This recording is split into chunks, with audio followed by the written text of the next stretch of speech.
Bueno, como decía el separador, hay que ponerle un 10 a la universidad pública, ¿no? Y para hablar también en estas perspectivas que nos quedamos ahí en la última entrevista con Violeta sobre género, educación y economía social y solidaria, hoy vamos a comunicarnos con Florencia Cascardo. Ella es docente en el posgrado de Economía Social y Dirección de Entidades sin fines de lucro.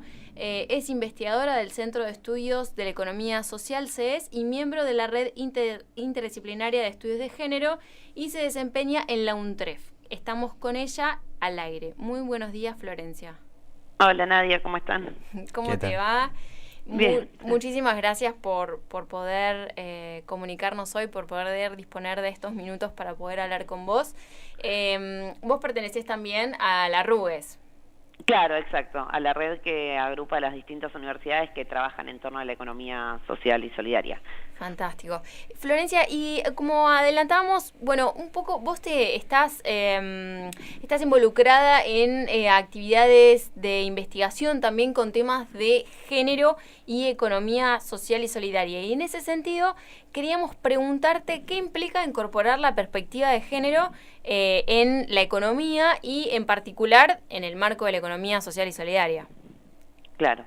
Bueno, todos los estudios, o sea, en general, al hablar de incorporar la perspectiva de género en la economía, implica empezar a entender el género como una variable que tiene impacto en las relaciones económicas.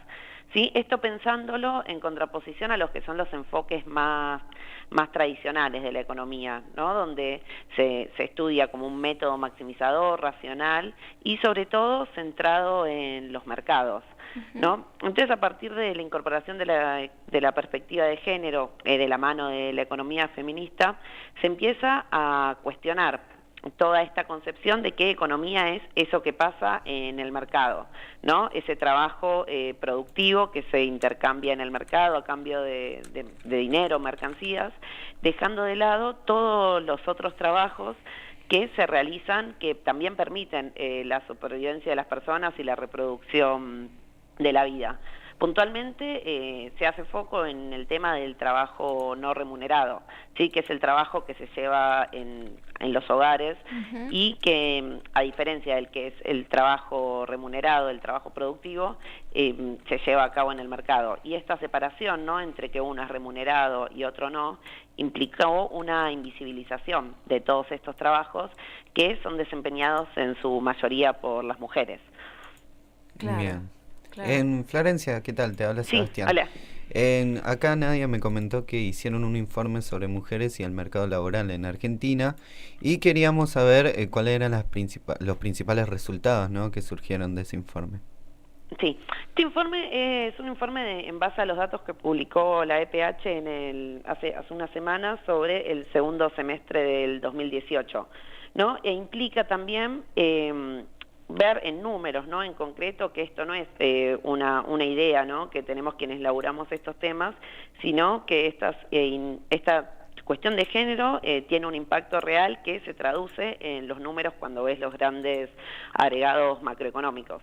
¿Puedo ir un cachitito para atrás para explicar algunos de los resultados de esas cosas? Sí, por favor. Porque como que a partir de empezar a pensar, ¿no?, la cuestión de género como una variable relevante en el análisis económico, es que se empieza a cuestionar esto, ¿no? Bueno, el trabajo no remunerado, ¿no es un trabajo acaso? ¿No genera un valor económico? ¿No es imprescindible para que todas las personas se reproduzcan y sigan viviendo?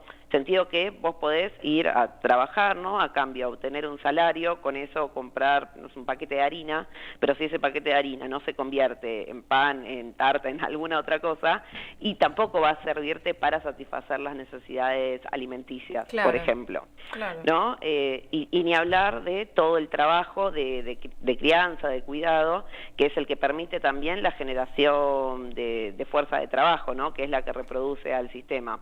Entonces, a partir de eso es que se empieza a valorizar el rol de este trabajo no remunerado, que tradicionalmente, producto de la división sexual del trabajo, ¿no?, quedó a cargo de las mujeres. Claro. Y esto es una información también que se releva a través de, por ejemplo, las encuestas de uso del tiempo, que en Argentina a nivel nacional se hizo una en el 2013, pero después no se volvió a hacer.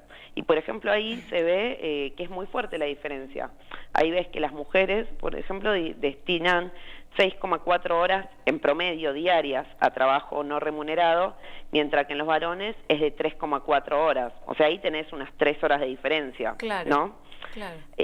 A nivel ciudad de Buenos Aires hay una un poquito más actualizada, que es del año 2016, que si bien muestra otros números, porque la metodología de cálculo es otra, también la tendencia es la misma. Tenés 1,59 horas en los varones y 3,27 en las mujeres.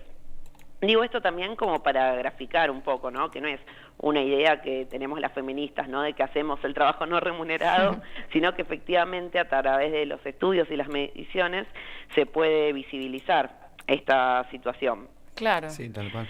Claro. Y una aclaración, Sí. como que estos datos también son súper binomiales, ¿no? Como varones, mujeres, porque Claro. es la forma en que se lo calcula. Hace falta también la incorporación de una perspectiva que contemple la diversidad sexual existente, Claro. pero bueno, en estos datos son los datos como tal cual los calculan los sistemas de estadística, Claro. ¿no?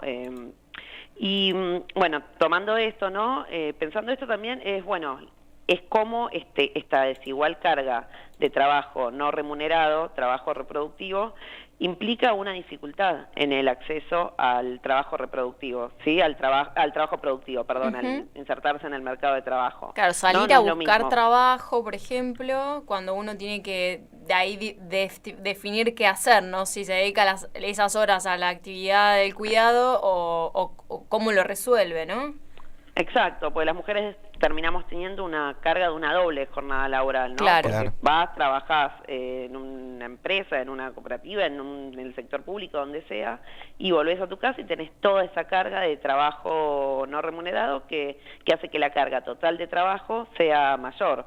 Entonces tenés que optar eso, ¿no? O tengo una doble carga o me inserto de una manera mucho más precaria en el mercado de trabajo, Claro. asalariado.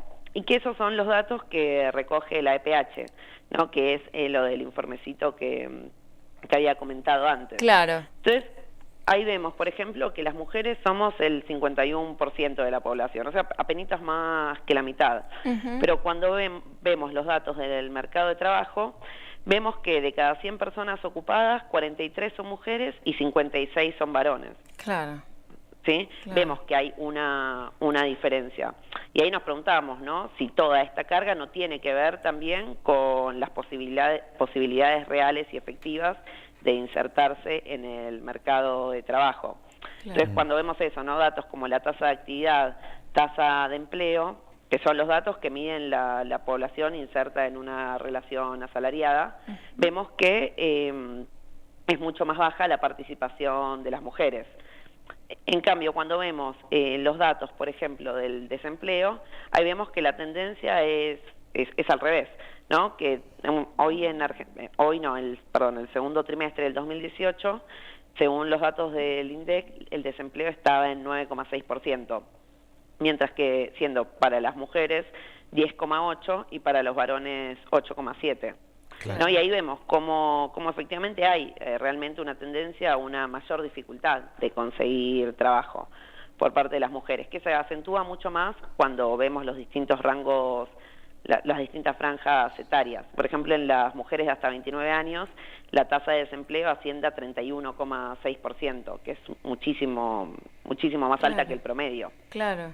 Claro. ¿Sí? Y ahí estaría vinculado también, bueno, me imagino, y ya vinculándolo con el tema de educación, también justamente el tema de la formación, ¿no? Digo, en esa desigualdad en la distribución de las tareas en el ámbito privado, si se quiere vinculadas a la reproducción y al cuidado. Bueno, también el acceso a la educación, el acceso a poder definir cómo distribuir las horas durante el día para poder acceder a una u otra actividad, eso debe influir, ¿o no? Exacto. Perdón, una aclaración que Sí. me confundí recién con un datito. El desempleo en las mujeres jóvenes es 21,5%. Ah, 21,5. Perdón, Ok. mira la columnita de al lado. Está bien. Sí, por supuesto. O sea, impacta en diferentes maneras, ¿no? Por un lado, pensar la forma en que toda esta carga de trabajo no remunerado limita las posibilidades de formación, ¿no? Claro. Entonces también, por ejemplo, esa es una de las demandas constantes desde de los espacios estudiantiles, por ejemplo, de los espacios gremiales, la existencia de lugares de cuidado de primera infancia, Claro. por ejemplo, para que la maternidad no sea algo que limite la capacidad de seguir formándose. Claro. Pero a la vez también me parece interesante cómo varios aspectos, ¿no? Como incorporar estas cuestiones a la enseñanza de las ciencias económicas para que pueda tenerse una perspectiva más amplia y no se piense solamente el trabajo como ese que se lleva en el mercado, sino entender el trabajo también como todas esas actividades que son las que permiten la reproducción de la vida. Claro. Y ahí es donde encontramos también una vinculación fuerte con la economía social y solidaria y los principios en los cuales se basa la construcción de esta otra economía.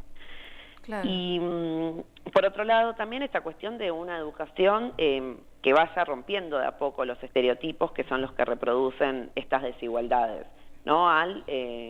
Estas cosas que implican que una nena pueda pensarse en el futuro como científica, como tareas que tradicionalmente no están asignadas a partir de la construcción social y todo, al género femenino, claro, ¿no? Que se puede ir de a poco rompiendo con estos estereotipos. Estaba pensando la educación en términos de la división sexual del trabajo, ¿no? Digo, muchas veces nosotros cometemos el error de, por creer, qué sé yo, determinado género, determinado oferta educativa, ¿no? Como una relación muy directa. O sea, yo lo veo en el IPES, por ejemplo, en el profesorado inicial, ¿no? Es un instituto de formación docente, claro, de aquí de la ciudad. Entonces, digamos, claro, maestras jardineras, de los 100 es 1 o 2 son chicos. Los demás son todas chicas. Y vos entrás al curso y ves, son todas chicas. Y es como... Lo hacemos inconscientemente, ¿no? Sí, total. También incluso digo en esto de las actividades de los más pequeños, digo que los varones también puedan, los niños varones puedan interpretar, por ejemplo, juegos vinculados al ámbito del cuidado, ¿no? En esto también para poder redimensionar cómo se da el trabajo no remunerado en la vida adulta luego, ¿no? Flor, ¿y cómo vos crees que estas perspectivas, tanto de la perspectiva de género como en vinculación con la economía social y solidaria, se están incorporando poco a poco en la cuestión en la matriz, digamos, de la educación de nivel superior y otros niveles, si tenés conocimiento también, pero tu percepción respecto de eso, ¿se está dando, se está discutiendo, no está pasando, falta un montón? Y yo creo que falta, digo, hasta que no tengamos una sociedad completamente equitativa, siempre va a faltar algo, ¿no? Pero me parece también que de a poco, producto de esta masividad que tomó el movimiento feminista, producto de lo que llaman la cuarta ola, estos temas empezaron a estar muchísimo más en boca de todos, y hay un cuestionamiento también a cómo se enseña y cómo se piensan estas cosas. Claro. Ojo, también me parece que así como hay un avance, también hay una reacción fuerte, ¿no? Por ejemplo, de la mano de estas modificaciones que se intentan hacer a la Ley de Educación Sexual Integral. Total. ¿No? Como que se avanza, pero también la resistencia a incorporar estos temas va creciendo, y ahí es importante, me parece también, la participación, la organización para defender justamente esto, ¿no?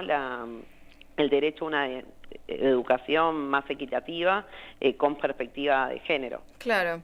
Flor, y ahí en el posgrado en Economía Social y Dirección de Entidades sin fines de lucro de la UNTREF, ¿tienen justamente alguna de las materias o incorporan perspectiva de género en el programa? Sí, ahí en el posgrado está incorporado como uno de los módulos, y también se trabaja en lo que es la maestría en Economía Social, Comunitaria y Solidaria, que hay un seminario específico sobre economía social y solidaria y género. Claro. Justamente rescatando esto, ¿no? La idea de de pensar la economía no meramente en el intercambio mercantil, sino pensarla de una manera más amplia que incluya todos esos aspectos que permiten la reproducción de la vida de las personas, Claro. donde está por supuesto el intercambio, pero también existen otros principios, racionalidades, como son la reciprocidad, la redistribución y la administración doméstica. Claro. Como a partir de eso es que los encontramos súper vinculados y es que intentamos también ir metiendo estos temas. Claro, claro. Flor, ¿y ahí hay articulación con las carreras de grado, con otras áreas, con el área de extensión, por ejemplo? ¿Cómo están trabajando en la UNTREF? Y acá nosotros sí, entre otras áreas articulamos. De hecho, por ejemplo, yo soy del área de economía social, pero hay, en lo que es la red de género, por ejemplo, hay compañeras de distintas áreas, algunas de políticas sociales, de gerontología, de educación, pues, filosofía, me estoy olvidando, seguro de alguna, pero buscamos también generar algún espacio de encuentro como para nutrir esto que vamos generando, quizás muchas veces por la misma dinámica universitaria, ¿no? De estar cada persona más metida en su tema. Claro. Y no se generan articulaciones. Entonces, a partir de la red lo que intentamos es justamente eso, lograr articulaciones para nutrirnos de lo que vamos haciendo compañías de distintas áreas. Claro. Y armando también proyectos en conjunto. Claro. ¿Y ahora están con algún Sí. proyecto en particular? Sí, ahora estamos justo con uno sobre cooperativas sociales, que es un tema que tiene mucha perspectiva de género, ya que se trata de encontrar la forma de que el cuidado remunerado pueda ser llevado también de manera solidaria en el marco del cooperativismo. Claro. Flor, ¿qué es una cooperativa social por ahí para alguien que no conoce? Hemos estado hablando con cooperativas de trabajo, con cooperativistas de cooperativas de trabajo y otro tipo de cooperativas, pero no de cooperativas sociales. Las cooperativas es un término que ahora también se está empezando a incorporar un poco. Nosotros ahí hacemos, en el marco de este proyecto puntual, hacemos referencia a cooperativas de trabajo conformadas para el cuidado de personas. Ajá. Principalmente adultos mayores, que es algo también que surge producto de los cambios poblacionales, ¿no? Que hacen que haya más población adulta y que haya menos personas también que las cuiden, producto de la inserción de la mujer en el mercado de trabajo, ¿no? Como que esto era algo que siempre pasaba, que los adultos y adultas mayores los cuidaban en las familias y dentro de las familias las que hacían ese trabajo no remunerado eran las mujeres. Y ahora se están dando también transformaciones que hacen que ese cuidado no pueda ser resuelto de la misma manera en que se resolvió siempre. Entonces hay como un proceso también de mercantilización en ese sentido de ese trabajo, que es contratar a alguien para que cuide a una persona, básicamente. Y nosotras lo que estamos laburando es la articulación de distintas personas cuidadoras, sí, para conformar cooperativas de trabajo que puedan brindar estos servicios. Ese tipo de Pensando, servicios. claro, también que muchas veces esas contrataciones para el cuidado se dan de manera desarticulada, en contratos informales, sí, con una situación de vulnerabilidad de la persona que cuida. Total. O también a veces a través de empresas privadas que lo que hacen es aumentar el costo para las familias y disminuir los ingresos para la persona cuidadora. Claro. Entonces tratamos eso, de conformar espacios colectivos y solidarios como son las cooperativas de trabajo para cubrir esa demanda. Súper interesante, súper Sí, interesante. sí. Bueno, Flor, te agradecemos muchísimo la oportunidad de haber podido conversar con vos, de poder compartir al aire estos minutos y bueno, y pensar juntos y juntas desde Buenos Aires y Tierra del Fuego también estas vinculaciones posibles entre género, educación y economía social y solidaria. Bueno, muchas gracias a ustedes por la entrevista. Bueno, te mandamos un abrazo grande. Chao. Un beso. Hablamos con Florencia Cascardo de la UNTREF sobre las vinculaciones posibles entre la perspectiva de género, la educación y la economía social y solidaria, en este caso desde la universidad.